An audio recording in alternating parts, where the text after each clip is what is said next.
اعوذ باللہ من الشیطان الرجیم بسم اللہ الرحمن الرحیم ام حسب الذین اجترحوا السیئات ان نجعل لهم كالذین آمنوا وعملوا الصالحات سواء محیاهم ومماتهم ساء ما يحكمون۔ سورہ جاثیہ آیت نمبر 21 ہے، بہت اہم آیت، بڑی اہم ترین بات۔ ام حسب الذین، کیا یہ لوگ یہ بات سوچتے ہیں، یہ بات گمان کرتے ہیں کہ اشترحوا السیئات، اشترحوا مطلب ہے کسی کام کو کرنا، اشترحوا مطلب ہے کسبوا، عاملوا، کہ اشترحوا السیئات، کوئی شخص جان بوجھ کر سیئات کرے، گناہ کرے، معصیت کرے، تو ام حسب الذین اجترحوا السیئات، کیا وہ لوگ جو جان بوجھ کر گناہ کرتے ہیں، ڈھٹائی سے گناہ کرتے ہیں، بار بار گناہ کرتے ہیں، ان نجعلہم، کیا وہ لوگ یہ سوچتے ہیں کہ ہم ان کو شمار کریں گے، کالذین آمنوا وعملوا الصالحات، ان لوگوں کی طرح جو ایمان لائے اور عمل صالح کیے، کیا ہم ان دونوں کو ایک کیٹیگری میں رکھیں گے؟ نا، سواء محیاہم و مماتہم، برابر ہے چاہے وہ زندہ ہوں چاہے وہ مر گئے ہوں، نہیں، ایسا نہیں ہو سکتا کہ یہ ایک جیسے ہوں۔ ساء ما یحکمون، بہت برا سوچتے ہیں اگر کوئی ایسا سوچتا ہے۔ مشکات کی روایت ہے، نبی علیہ السلام نے پوچھا کہ کون سمجھدار ہے؟ صحابہ نے کہا یا رسول اللہ، وہ شخص جو کہ زندگی میں اچھے کام کرے۔ پھر آپ نے فرمایا الکیس من دان نفسہ وعمل لما بعد الموت، سمجھدار وہ ہے جو کہ من دان نفسہ، جو اپنے نفس کی نگرانی کرتا رہے، اپنے نفس کو ایسے ہی نہ چھوڑ دے کہ چاہے گناہ کرے چاہے نیکی کرے، اس کو کوئی مسئلہ ہی نہیں۔ من دان نفسہ وعمل لما بعد الموت۔ اور فاسق کون ہے؟ فاسق وہ من اتبع ہوا وتمنا علی اللہ، والفاسق، فاسق کون ہے؟ من اتبع ہواہ، جو اپنی مرضی کرے، چاہے فلمیں دیکھے چاہے ڈرامے دیکھے، چاہے جھوٹ بولے چاہے زنا کرے چاہے بدنظری کرے چاہے حرام کھائے، چاہے وتمنا علی اللہ، اور اللہ کے بارے میں یہ رکھے اللہ معاف کر دیں گے، کوئی مسئلہ نہیں، اور اللہ غفور الرحیم، اللہ چھوڑ دیں گے، کوئی مسئلہ نہیں۔ آپ صلی اللہ علیہ وسلم رحمۃ للعالمین یہ بات فرما رہے ہیں، من اتبع ہواہ، اپنی مرضی کی زندگی گزارے، وہ تمنا، نماز پڑھنی ہے پڑھے، نہیں پڑھنی نہ پڑھے، تراویح پڑھنی ہے پڑھے، نہیں پڑھنی نہ پڑھے، روزہ رکھنا ہے رکھے، نہیں پڑھنا نہ پڑھے، حلال حرام کی کوئی پرواہ نہیں، تو وہ تمنا علی اللہ، اور اللہ کے بارے میں گمان، اللہ معاف کر دیں گے۔ ابن کثیر نے روایت لکھی ہے، 2-3 روایات ابن کثیر نے نقل کی ہیں۔ پہلی روایت حضرت ابو ذر غفاری رضی اللہ تعالیٰ عنہ سے ہے، اسی آیت کے تحت میں فرمایا 4 چیزیں ایمان کی بنیاد ہیں۔ پہلی، حلال کرنا، حرام کرنا، ہاں کرنا اور نہ کرنا، یعنی حلال کرنا، حرام کرنا، اجازت دینا اور منع کرنا، اس سب کے اوپر اختیار صرف اللہ کا ہے۔ یعنی حلال کرنے کا حکم بھی اللہ ہی بتا سکتے ہیں، حرام کرنے کا حکم بھی اللہ ہی بتا سکتے ہیں، کسی چیز کی اجازت ہے وہ بھی اللہ ہی بتا سکتے ہیں، کسی چیز کی ممانعت ہے وہ بھی اللہ ہی بتا سکتے ہیں۔ اگر کوئی شخص اس کے علاوہ کا گمان رکھے گا، وہ اس کے علاوہ کو سوچے گا، اس کے ایمان کے ختم ہونے میں کوئی شک نہیں۔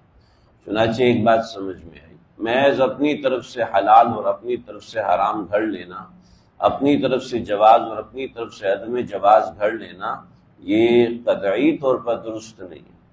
یہ ہمارے ملک میں تو بڑی کثرت سے پائے، دوسرے ملکوں میں بھی ہے، مگر ہمارا ملنا جلنا تو اپنے ملک والوں سے، ہماری مرضی سے اپنے کانسیپٹ بناتے ہیں حلال کے، اپنے کانسیپٹ بناتے ہیں حرام کے۔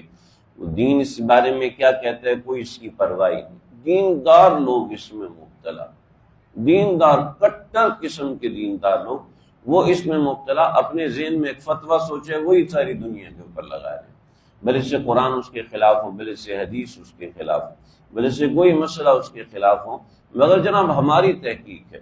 مجھے ایک بڑے دیندار صاحب، ہماری تحقیق اس زمانے کی تحقیق ہے، ایک زمانہ ہم نے اس کے اوپر تحقیق کیا اور اس کے بعد یہ بات سمجھ میں آئی۔ اب وہ میں مسئلہ نہیں بتاؤں گا، مسئلے میں نکل جائیں گے۔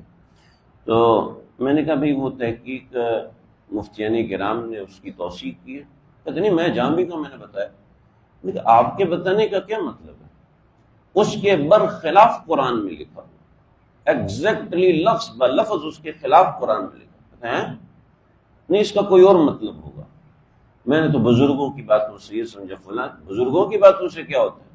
قرآن صاف اس کے خلاف بول رہا ہے، آپ کی سمجھ پھر بزرگوں کی باتیں، پتہ نہیں کون سے بزرگوں کی باتیں آپ نے سنی ہیں، اور وہ جن کی باتیں سنی وہ پتہ نہیں مرزا غلام محمد قادیانی تو نہیں جس کو آپ بزرگ بنا کے بیٹھے ہو، یا وہ لعینی ملعون قادیانی یا اہل تشیع کا بانی تو نہیں جس کی باتیں آپ نے سنی ہیں۔ نہ آپ کو دین کا پتہ، نہ آپ کو قرآن کی بنیاد آتی، نہ آپ کو حدیث کی بنیاد آتی ہے، وضو کرنے کی سنتیں آتی نہیں اور فتوے علماء کے خلاف ہیں، فتوے مساجد مدارس کے خلاف ہیں، آتی وضو کی سنتیں نہیں ہیں، آتا تیمم کا طریقہ نہیں ہے، ایمان مجمل ایمان مفصل کی تفصیلات ہی معلوم نہیں ہے، اور فتوے دوسروں کے اوپر لگا رہے ہیں، نماز کے فرائض معلوم ہی نہیں ہے۔ یہ بڑی اہم باتیں ہوتی ہیں، بڑی ایسی چیزیں، اپنے فرائض پورے نہیں ہیں اور دوسروں کے فرائض پہ فتوے لگا رہے ہیں، یہ کون سا دین ہے؟ تو یہ جائز اور ناجائز اللہ کے اختیار میں، قطعاً مجھے اجازت نہیں ہے کہ میں اس کو ہاں کروں۔ خاص طور پر ہماری تبلیغی جماعت والے ایسے کثرت سے ایسے جملے بول جاتے ہیں کہ جس سے ان کے اپنے کفر کا اندیشہ ہوتا ہے۔ یہ سنت ہے، اس سنت سے ہٹ گئے تو سمجھ لو ہدایت سے ہٹ گئے، حالانکہ وہ چیز سنت ہی نہیں۔ میں نے کہا بھائی صاحب یہ تو سنت ہی نہیں ہے جس کو آپ سنت کہہ رہے ہو، یہ تو ایک مباح عمل ہے، مستحب بھی نہیں ہے جس کو آپ نے سنت ہونے کا فتویٰ دے دیا، اور اس کے خلاف آپ نے 4-5 صحابہ کے واقعات بھی سنا دیے کہ صحابہ کے نام ایسے کرتے تھے، دیکھو اپنی سنت ثابت کرتے کرتے۔ اب میرے دماغ میں جو نظریہ بنا ہے وہ معید بالقرآن معید بالحدیث صرف میرے فتوے کے حساب سے ہے، کسی عالم دین سے اس کی تصدیق کروائی نہیں۔ بڑی خطرناک چیز ہے۔ فرمایا کہ قرب قیامت میں تمسح مسلما وتصبح کافرا، شام کرو گے تو مسلمان ہوگے، جب صبح اٹھو گے تو کافر ہوگے، وتصبح مؤمنا وتمسح کافرا، اور صبح کرو گے مسلمان ہوگے، شام کو کافر ہوگے۔ کیا ہے یہ وجہ؟ حلال حرام اپنے بنا لی، میری مرضی سے حلال بنتا ہے، میری مرضی سے حرام بنتا ہے۔ بڑا اہم ترین مسئلہ ہوتا ہے۔ اب یقین کریں ایک چھوٹا سا مسئلہ ہماری تقریباً اس کے اوپر 6-7 دن بحث چلتی ہے کہ بھئی اس کو ناجائز لکھا یا اس کو یہ لکھنا کبھی اس کو نہ کیا جائے، اس کو ناجائز لکھیں یا یہ لکھیں کہ اس سے بچنا چاہیے۔ اب ناجائز لکھنا اور بچنا چاہیے دونوں میں زمین آسمان کا فرق ہے، لیکن یہ علماء سمجھ سکتے ہیں، عام آدمی نہیں سمجھ سکتا کہ ناجائز کے لیے کسی دلیل کی ضرورت ہے اور بچنا چاہیے اس کے لیے دلیل، یہ مشورہ ہے، اس کے لیے دلیل کی ضرورت نہیں ہے، اس کے لیے فقہا کی بات بھی چلے گی۔ لیکن اگر ناجائز کہنا ہے تو اس کے پیچھے حدیث کا کوئی اثر، کوئی صحابہ کا طرز، کوئی صحابہ کے زمانے کا فتویٰ موجود ہونا ضروری ہے، اور ہمیں تو اللہ کے نبی کے فتوے سے اس سے پتہ نہیں ہوتے۔ آپ علیہ الصلوۃ والسلام نے ایک عمل کیا، وہ آپ کا فتویٰ نہیں ہے، بلکہ آپ کا فتویٰ کسے کہتے ہیں وہ صحابہ کرام بتائیں گے کہ اللہ کے نبی نے اس بات پہ ناراضگی کا اظہار کیا، ورنہ تو آپ صلی اللہ علیہ وسلم نے بہت سی چیزیں جواز کی طور پہ اجازت دی۔ آپ نے عصر کی نماز میں وقتوری و کتاب مستور پوری پڑھی، اور ایک روایت میں آتے آپ نے مغرب کی نماز میں وقتور پڑھی، ایک روایت میں آتا ہے آپ نے مغرب کی نماز میں سورہ بقرہ، آپ نے مغرب کی نماز میں اعراف اور انعام پڑھی۔ اعراف اور انعام ہم نے 3 دن کی تراویح میں سن رہے ہیں، 3 دن کی تراویح میں، اور آپ نے مغرب میں پڑھی، اور مغرب میں اتنا ٹائم ہی نہیں، لیکن آپ کا فتویٰ یہ نہیں ہے، آپ علیہ السلام کا فتویٰ اور ہے۔ تو محض چند باتیں حدیثوں کے ترجمے پڑھ کے ہم یہ سمجھ لیتے ہیں ہمیں سب پتہ چل گیا، حالانکہ اس سے بڑی تباہی اور کوئی نہیں ہوتی۔ حضرت ابو ذر غفاری رضی اللہ عنہ نے یہ بات ارشاد فرمائی۔ پھر اس کے بعد علامہ ابن کثیر نے بات فرمائی کہ نبی علیہ الصلوۃ والسلام نے ارشاد فرمایا، مسند ابی اعلیٰ کی روایت ہے، آپ علیہ الصلوۃ والسلام نے ارشاد فرمایا کہ برائیاں کر کے برائیاں کر کے جنت کی تمنا کرنے والا ایسا ہے جیسے کوئی ببول کو بیچ کے اس میں سے انگور نکالنے کی کوشش کرے۔ ببول، یہ جو کیکر جسے اس کو ببول کہتے ہیں، کیکر بوئے اور اس میں سے انگور توڑنے کی تمنا کرے، ایسے گناہ کرے اور پھر جنت کی تمنا کرنا ہے۔ بالکل ایسا ہے کہ انسان ببول یعنی کیکر بوئے اور یہ کہے کہ اس میں سے انگور نکلے گا۔ کہنے کو تو ایک مثال ہے، لیکن آپ ذرا سوچئے اگر یہ مثال میرے اوپر فٹ آتی تو کیا بنے گا؟ ہماری زندگی پہ فٹ تو بنے گا کیا؟ ہم بو کیا رہے ہیں تو آگے کیا بنے گا؟ گناہوں سے اپنے آپ کو بچانا ہے۔ ایک اور روایت میں آتا ہے کعبۃ اللہ کی تعمیر کے درمیان کعبۃ اللہ سے ایک پتھر نکلا، اس پتھر پر یہ بات لکھی ہوئی تھی کہ برائیاں کر کے اچھا انجام سوچنے والا ایسا ہی ہے جیسے ببول بیچ کر اس میں سے انگور تلاش کرنے والا ہو۔ تو ام حسب الذین اجترحوا السیئات، وہ لوگ جو کہ برائیاں کرتے ہیں کیا وہ یہ سوچتے ہیں کہ ان نجعلہم کالذین آمنوا وعملوا الصالحات، کہ ہم ان کو نیک لوگوں کے ساتھ کر دیں گے؟ نہیں، ساء ما یحکمون، بہت برا فیصلہ کرتے ہیں۔ اگر وہ ایسا سوچتے ہیں تو بہت برا سوچتے ہیں، غلط سوچتے ہیں۔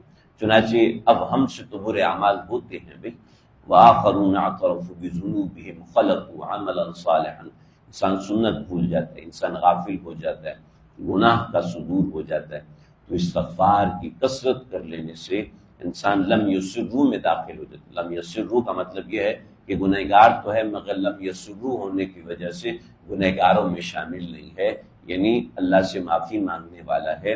چنانچہ جب تک انسان معافی مانگتا رہتا ہے انسان سے خیر زائل نہیں ہوتی، اللہ تعالیٰ کے نیک بندوں میں شمار کیا جاتا ہے جب تک وہ شخص استغفار کرتا رہتا ہے۔